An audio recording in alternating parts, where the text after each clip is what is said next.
Oh, kumusta? Naisip nyo na ba maging parang isang financial detective? Kasi yan mismo ang gagawin natin ngayon. Sa loob ng ilang minuto, bubusiin natin ang isang totoong financial report para alamin kung ano ba talaga ang kwentong nakatago sa likod ng mga numero. Tara, simulan na natin! Ayan, ito na siya.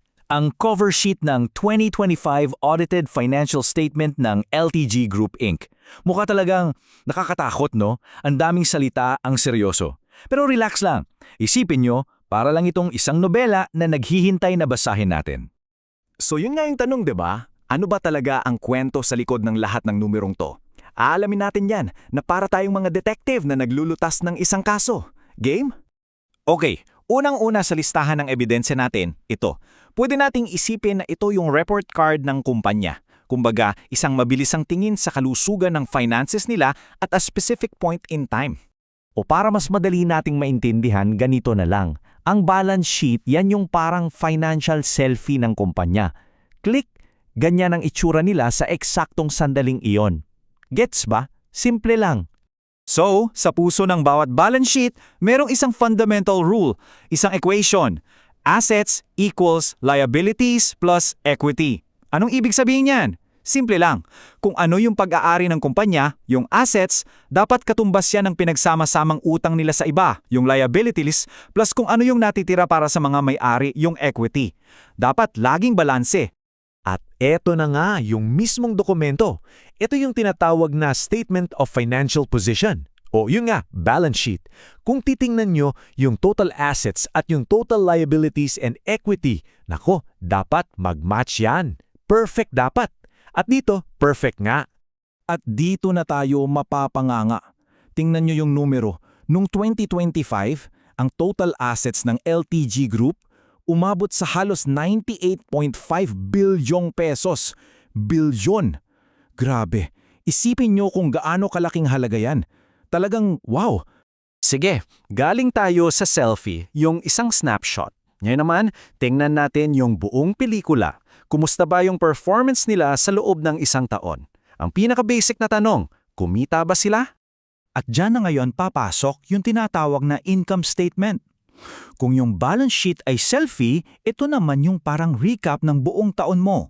Magkano pumasok na pera, magkano lumabas, sa dulo, malalaman natin kung may tubo o lugi.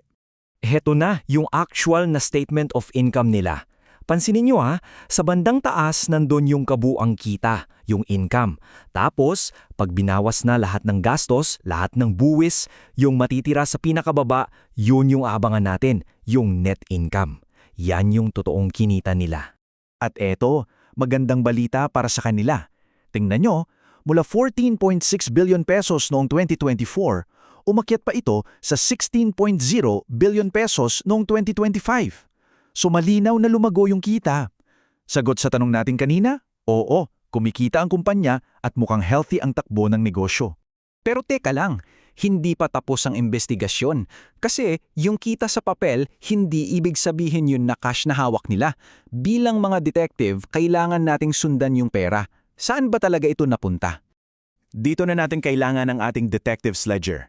Ito ang cash flow statement. Dito, bawat piso na pumasok at lumabas, nakatrack. Dito natin makikita yung totoong galaw ng pera. Hinahati yan sa tatlong pangunahing gawain. Una, operating. Ito yung cash galing sa pang-araw-araw na business. Pangalawa, investing. Pera na ginamit para bumili ng mga assets o mag-invest. At pangatlo, financing. Ito yung pera na galing sa investors o yung binayad sa kanila. Okay, so tingnan natin yung summary para sa 2025. Nakuha sila ng 16 billion pesos from operations. Galing yan. Gumastos sila ng 2 billion sa investing. Pero, yung pinakamalaking numero dito, yung negative 13.5 billion sa financing. Bakit negative? Kasi naglabas sila ng malaking pera para bayaran ng mga shareholders nila.